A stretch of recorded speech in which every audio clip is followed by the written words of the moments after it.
Jake Morrison wiped the sweat from his forehead as he crawled out from underneath the large atmospheric recycler.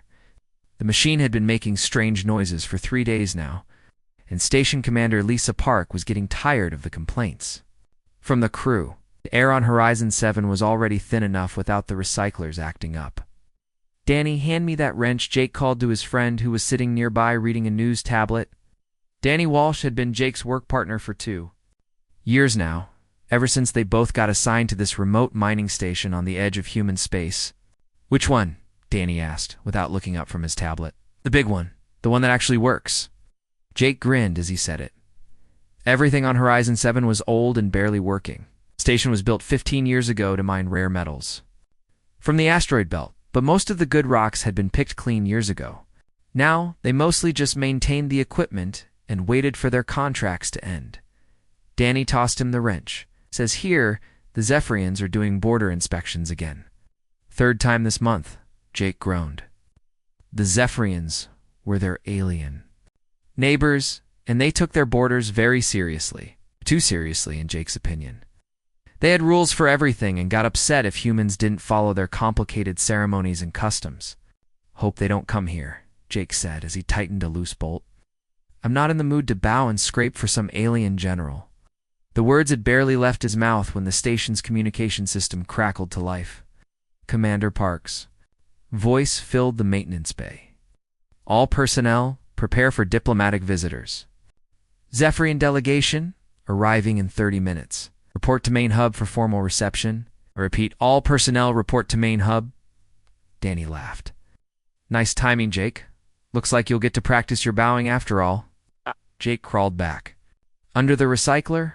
I'll finish this first. The aliens can wait 5 minutes." But the recycler had other plans. As Jake tried to remove a stubborn filter, black oil sprayed everywhere. It covered his hands, his clothes, and the floor around him. He cursed under his breath as he tried to clean up the mess. "Jake, we need to go," Danny said, checking his watch. The commander said, "All personnel. Fine, fine." Jake grabbed a dirty rag and wiped his hands, but the oil just smeared around. He looked down at his uniform. It was covered in black stains and smelled like machine grease. "I look terrible." "You always look terrible," Danny said with a grin. "Come on, they're probably already here." The 2 men hurried through the stations, narrow corridors toward the main hub. Horizon 7 wasn't built for comfort. The hallways were cramped, the lights were dim, and everything had a metallic smell that never went away. But it was home, and Jake had grown to like the simple life here. They could hear voices as they approached the main hub. The large circular room was the heart of the station, where the crew gathered for meals and meetings. Today it looked different. Commander Park had ordered the maintenance crew to polish everything and set up formal seating arrangements. Jake peeked around the corner and saw them. 3 Zephyrians stood in the center of the room, talking with Commander Park and Dr. Elena Rodriguez, the station's science officer. The aliens were tall and elegant, with blue-scaled skin that seemed to shimmer under the lights. They wore elaborate military uniforms covered in medals and ceremonial decorations. The one in the center was clearly the leader.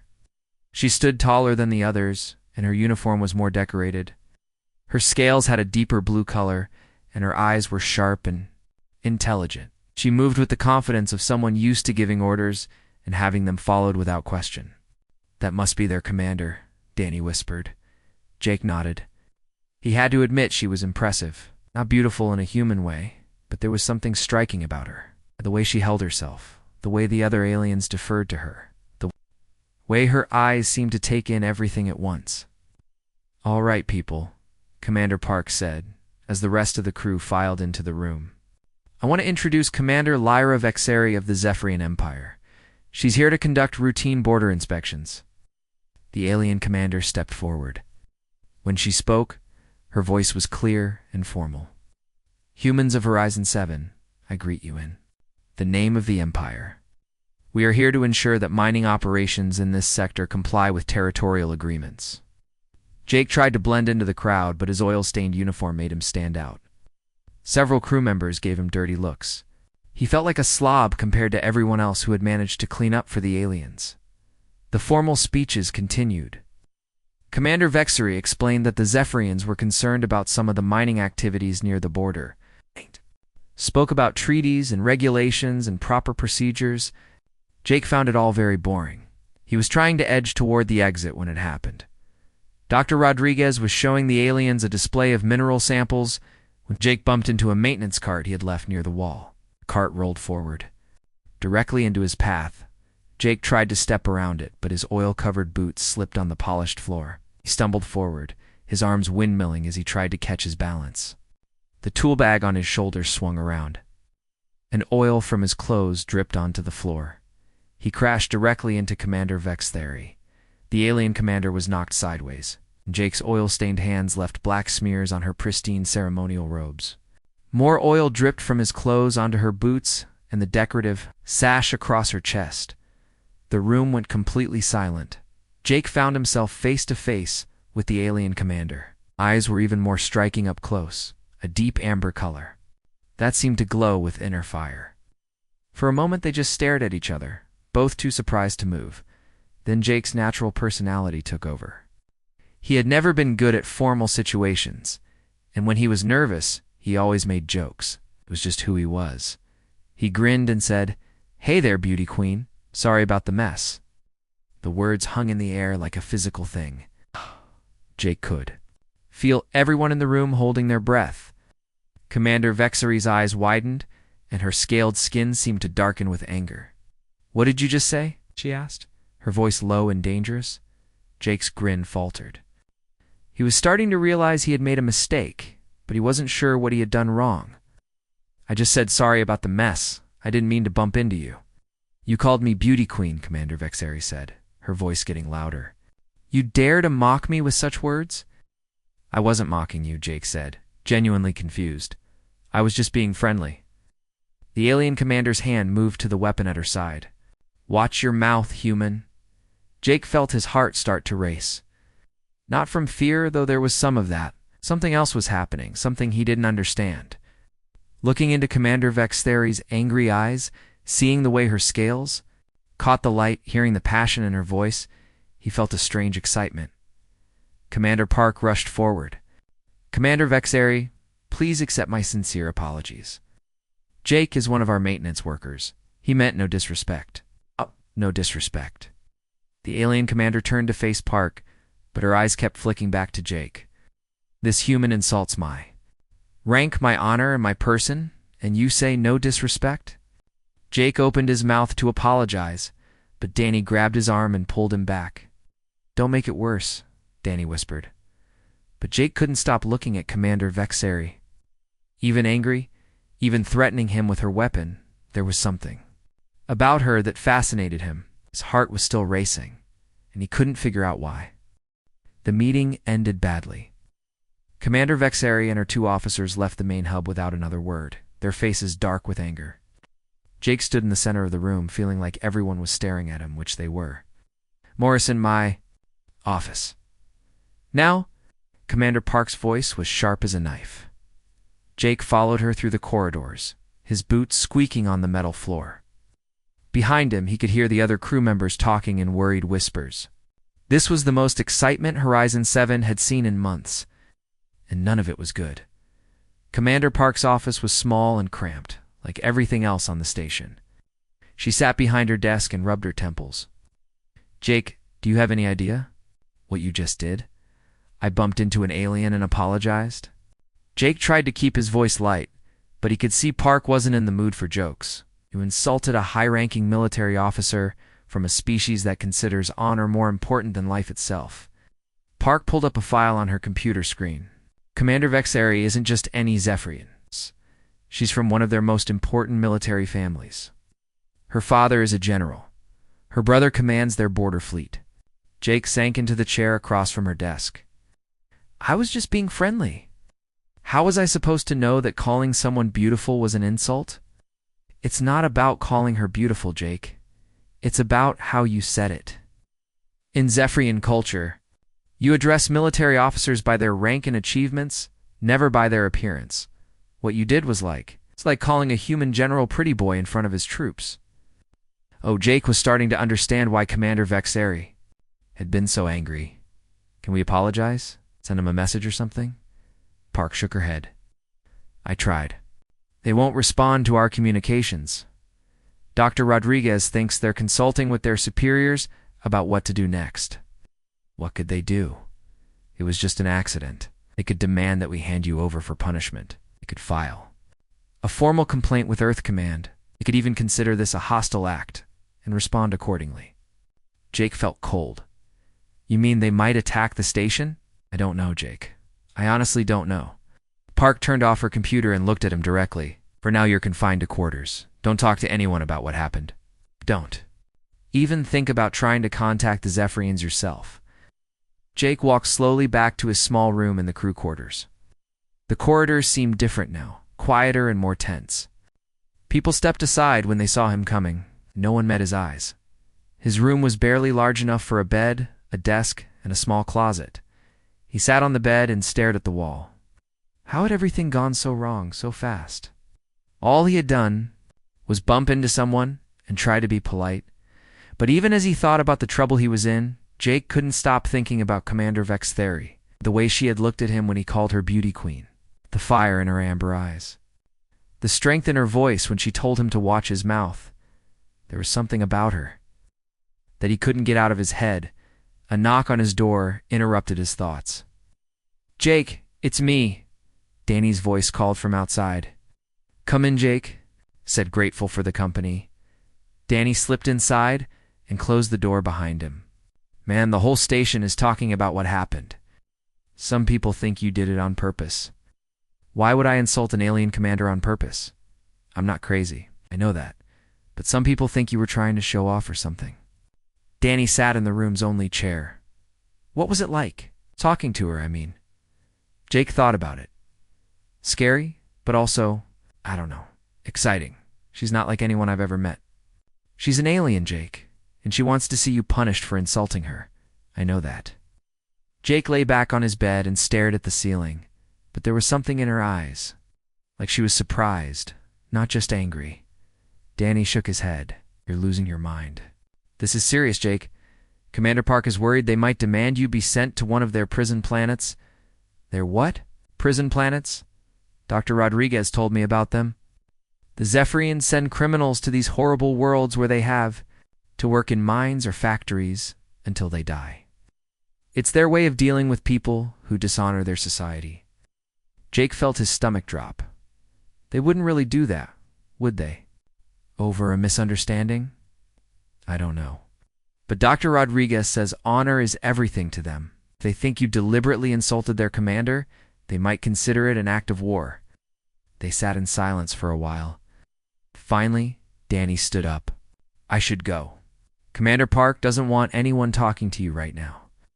After Danny left, Jake tried to sleep, but his mind wouldn't stop racing. He kept thinking about Commander Vex's theory, about the way she had moved, the way she had spoken. Even angry, she had been impressive, strong and confident and completely in control. He was still awake when the alarm started. The station's emergency alert system filled the air with harsh, blaring sounds. Red lights flashed in the corridors outside his room.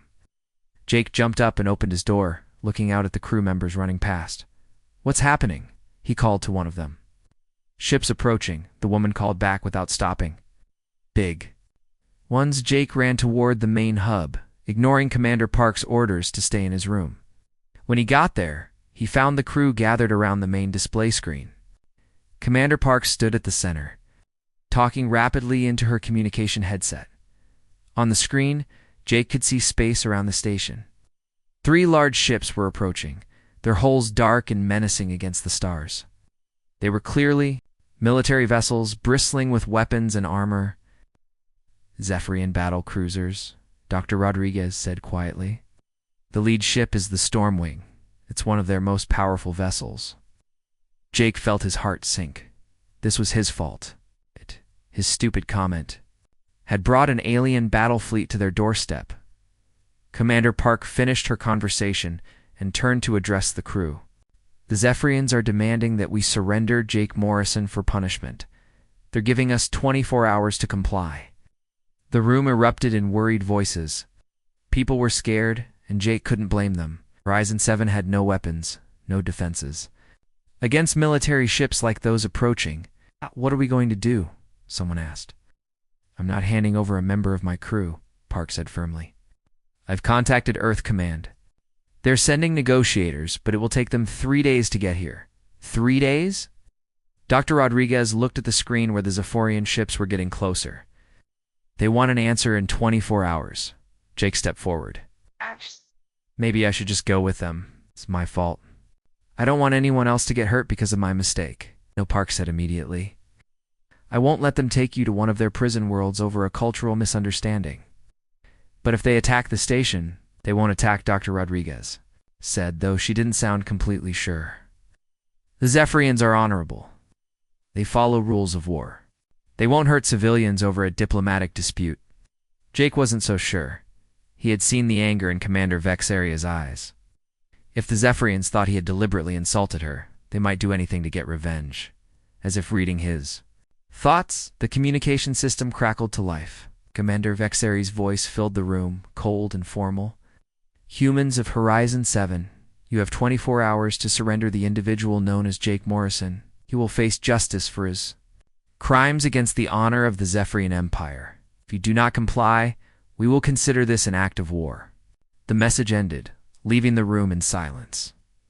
Jake looked around at the faces of his friends and colleagues. They were all scared, and it was his fault. Danny wouldn't meet his eyes. Commander Park looked older than her years. Dr. Rodriguez was studying her instruments with a worried expression. Outside the station, Zephyrian ships moved into attack positions. The countdown had begun. 12 hours had passed since the Zephyrian ultimatum. Jake sat in the main hub with the rest of the crew, watching the countdown timer on the main screen. 12 hours left before the aliens demanded an answer. The mood on the station was tense. People spoke in whispers and kept glancing at the screen that showed the 3 Zephyrian warships waiting outside. The ships hadn't moved closer, but they hadn't left either. They just hung there in space like dark birds of prey. Dr. Rodriguez had been working at her science station all morning, analyzing data from the long-range sensors. She looked worried, more worried than anyone else. And that was saying something. Elena? What are you seeing out there? Commander Park asked, walking over to the science station. I'm not sure, Dr. Rodriguez said, frowning at her displays. The deep space sensors are picking up something strange. Multiple contacts, very far out, but moving in this direction. Jake looked up from where he was sitting. More Zephyrian ships? No, these signatures are different, much different. Doctor? Rodriguez adjusted her controls, trying to get a clearer reading. Whatever they are, they're big. Really big. And there are a lot of them. Commander Park leaned over her shoulder to look at the data. How many? I count at least 50 contacts. Maybe more. They're still too far away to get accurate readings, but they're definitely heading this way. The room fell quiet. 50 ships was more than a fleet. It was an armada. Could they be human ships? Danny asked hopefully. Maybe Earth Command sent more help than we thought. Dr. Rodriguez shook her head. The energy signatures are wrong. These aren't human ships, and they're not Zephyrian either. They're something else entirely. Jake felt a chill run down his spine. Something else? What else is out here? I don't know, Dr. Rodriguez admitted. The computer doesn't recognize the signatures at all. It's like nothing in our databases. Commander Park was quiet for a long moment, thinking.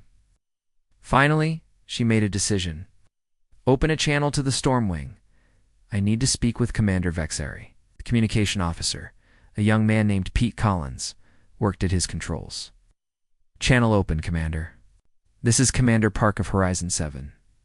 Commander Vexari? We need to talk. There was a long pause before the alien commander's voice came through the speakers. There is nothing to discuss, human. You have 11 hours to surrender the criminal. Morrison. Commander, our sensors are detecting a large fleet approaching this sector. Unknown ships, possibly hostile. We need to share information. Another pause, longer this time. Then Commander Vexari's voice came back, but it sounded different, less angry, more concerned. What kind of ships? Dr. Rodriguez stepped forward. Unknown energy signatures. At least 50 vessels, possibly more. They're heading directly for this area. Send us your sensor data, Commander Vexlery, ordered Dr. Rodriguez looked at Commander Park, who nodded. She transmitted the information to the Zephyrian ships. Several minutes passed. When Commander Vexlery spoke again, her voice was grim. Our long-range sensors confirm your readings. These are not ships we recognize either. Any idea who they might be? Park asked. Perhaps? There are old stories, legends from the early days of Zephyrian space travel. Stories of machine beings that devoured worlds, that turned living planets into metal and circuits. Jake felt the hair on the back of his neck stand up. Machine beings? The devourers, Commander Vexlery continued. We thought they were myths, stories told to frighten children. But the energy signatures, they match descriptions from the old tales. Dr. Rodriguez was working frantically at her station. I'm getting more data as they get closer. The computer is trying to match the signatures with anything in our historical databases. The main screen flickered, and new information appeared. Jake couldn't understand most of it, but he could see that the approaching fleet was massive. Each individual ship was larger than the Zephyrian battle cruisers. Got something? Dr. Rodriguez said suddenly. The computer found a partial match. There are references in some very old human archaeological records. Ancient alien ruins on several worlds, all with similar technology signatures. What happened to those worlds? Commander Park asked, though her voice suggested she already knew the answer wouldn't be good. They're dead. All of them. Stripped of all organic matter, all natural resources. Nothing left but bare rock and metal structures. The room was completely silent now. Jake could hear his own heartbeat in his ears. Commander Vexlery's voice came through the communicator again. Our military archives contain similar records. Worlds on the edge of our territory, found lifeless and empty, he assumed. They had been destroyed by natural disasters, or wars, between unknown species. How long until they reach us? Commander Park asked. Dr. Rodriguez checked her calculations. At their current speed, approximately 18 hours. Jake did the math in his head. The Zephyrians wanted an answer in 11 hours. The mysterious fleet would arrive in 18. It gave them 7 hours to figure out what to do, assuming the Zephyrians didn't just attack when their deadline expired. Commander Vexlery Park said, I think we need to postpone our disagreement. We have a bigger problem coming. There was a long pause, and the alien commander said, I will speak with my officers. We will contact you shortly. The communication ended, leaving the crew of Horizon 7 to stare at each other in stunned silence. So let me get this straight, Danny said finally. You got angry aliens who want to arrest Jake, and now we've got robot monsters coming to eat us all? That about sums it up, Dr. Rodriguez said grimly. Jake stood up and walked to the main viewing port. Outside, he could see the 3 Zephyrian ships hanging in space. They looked big and dangerous, but if Dr. Rodriguez was right, they were about to face something much worse. This is my fault, he said quietly. What? Commander Park looked at him in surprise. The mining... We've been blasting asteroids for months, sending energy signals all over this sector. What if we woke something up? What if our mining operations triggered some kind of ancient alarm system? At him, that's actually possible. Some of the archaeological sites show evidence of automated defense systems. If the Devourers left monitoring devices, then our mining could have activated them, Commander Park finished. Called them back to clean up what they see as an infestation. Gosh. Great, Danny muttered. So it really is Jake's fault. All of it. Act! Turned away from the viewing port. Then I need to fix it. How? Commander Park asked. How do you fix something like this? Before Jake could answer, the communication system activated again. Commander Vexlery's voice filled the room. Human station. This is Commander Vexlery. I am requesting permission to come aboard your facility. Everyone looked at Commander Park in surprise. Zephyrian military officers never asked permission. For anything, they gave orders and expected them to be followed. Permission granted, Park said. Docking Bay 2. I will come alone, Commander Vexlery added. This matter requires personal discussion. Jake felt his heart start to race. Again, she was coming here, to the station. He was going to see her again, face to face. "Jake," Commander Park said, "you're coming with me to meet her. Is that a good idea?" Danny asked. Last time they met, she threatened to kill him. "Things have changed," Park said, looking at the sensor display showing the approaching fleet. "We're all in this together now." As they prepared to meet Commander Vexeri, Jake couldn't help but wonder what she would say to him. Would she still be angry about his comment? Would she blame him for bringing the Devourers down on all of them? Or would she like him realize that their personal problems were very small compared to the threat heading their way? Outside the station, the first Zephyrian shuttle detached from the storm wing and began its approach to Horizon 7. Jake stood in docking bay 2, trying not to look nervous. Commander Park stood beside him, along with Dr. Rodriguez and 2 security officers. They watched through the observation window as the Zephyrian shuttle landed with a soft thud on the metal floor. The shuttle was sleek and angular, nothing like the bulky human ships Jake was used to. Its hull was the same deep blue as Zephyrian scales, and it moved with an alien grace that was both beautiful and intimidating. "Remember," Commander Park said quietly, "be respectful. No jokes, no casual comments. This might be our only chance to work together." Jake nodded, but his mouth felt dry. He kept thinking about the last time he had seen Commander Vexeri. The anger in her eyes when he called her beauty queen. Now she was coming to his station, and he had no idea what she wanted to say to him. The shuttle's door opened with a soft hiss, and Commander Vexeri stepped out. She looked different without her ceremonial robes. She wore a simple military uniform, dark blue with silver trim, and her weapon was clearly visible at her side. But she moved with the same confidence, the same sense of command that had impressed Jake before. Her amber eyes found his immediately, and for a moment they just looked at each other. Jake felt his heart start to beat faster, just like before. Even now, even with everything that had happened, there was something about her that fascinated him. "Commander Park," Vexeri said, nodding to the human commander. "Thank you for allowing me aboard your station." "Thank you for coming," Park replied. "These are unusual circumstances." "Indeed they are." Commander Vexeri's eyes moved to Jake again. "Morrison," Commander Jake said, trying to keep his voice steady. "Have come to discuss our situation," Vexeri said. "The approaching fleet presents a threat to both our peoples. My officers believe we should work together to face this danger." Rodriguez stepped forward.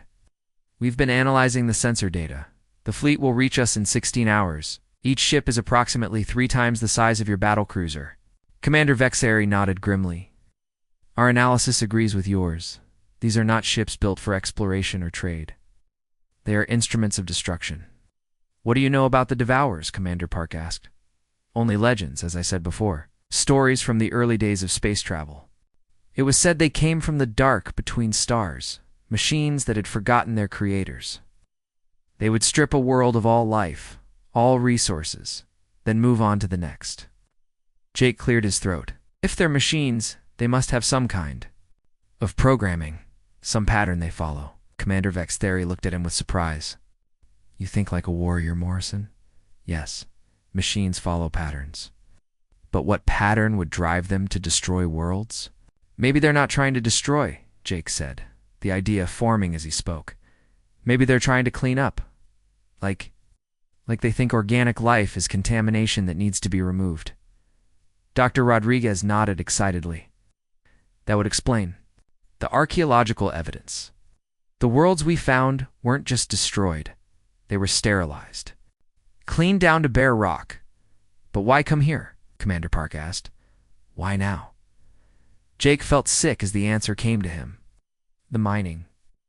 We've been sending signals all over this sector for months. Explosions, energy discharges, radio transmissions.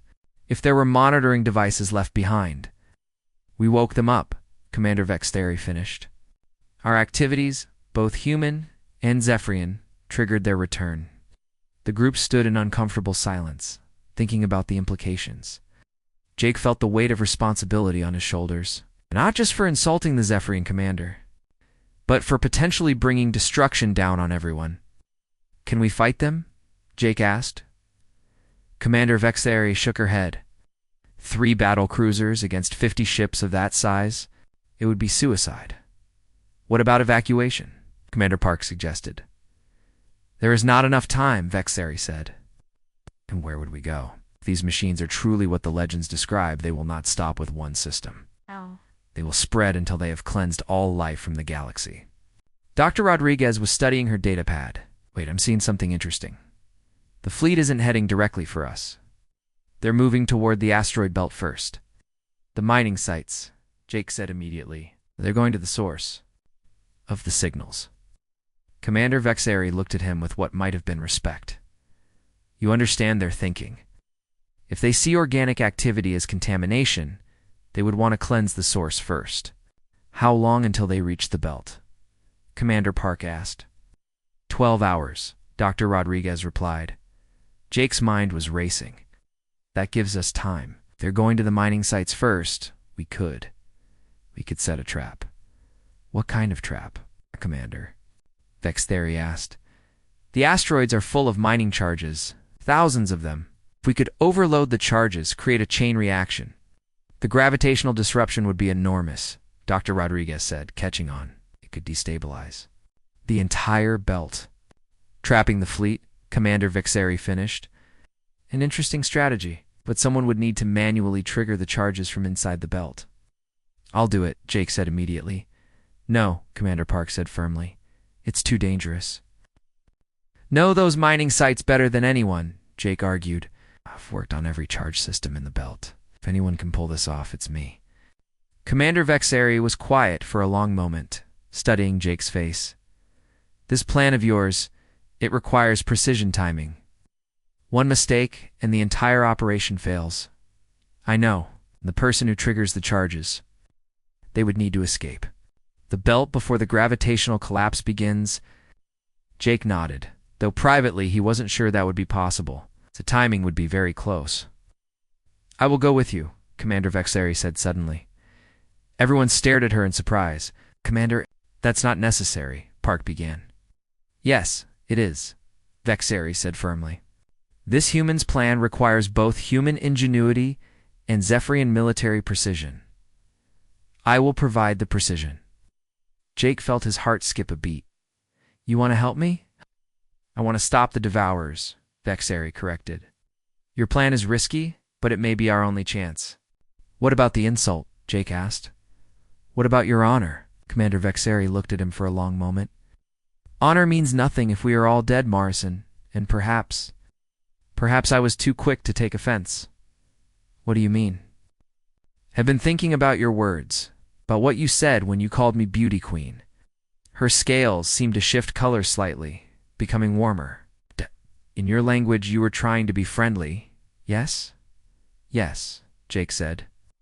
I was trying to be polite. In Zephyrian, the phrase you used actually translates to something like honored warrior poet. It is a term of great respect, reserved for the most accomplished military leaders. Jake's eyes widened. So when I said ... we're actually honoring me, Vexari said. I did not understand this at the time. Dr. Rodriguez looked back and forth between them. So this whole crisis was based on a translation error? It appears so, Commander Vexari said, though it no longer matters. We have more important concerns now. She turned to Commander Park.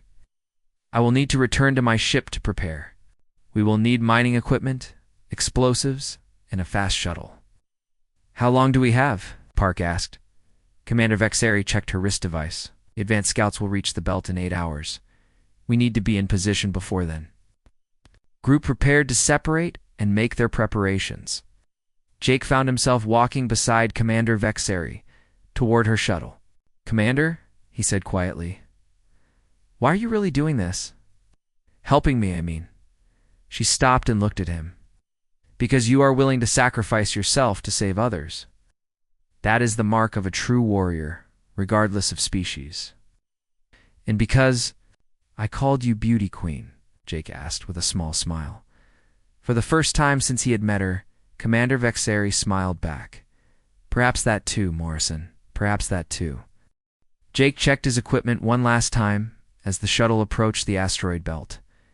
Beside him, Commander Vexari was reviewing the tactical plans on her datapad.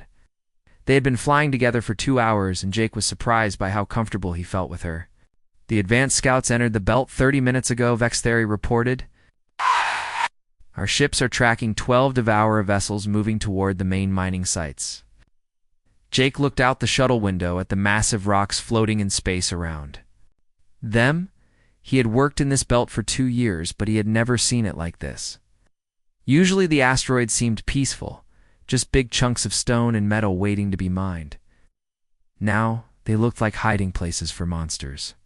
There, Jake pointed, to a large asteroid covered in mining equipment. That's Site 7. It has the biggest concentration of charges in the belt.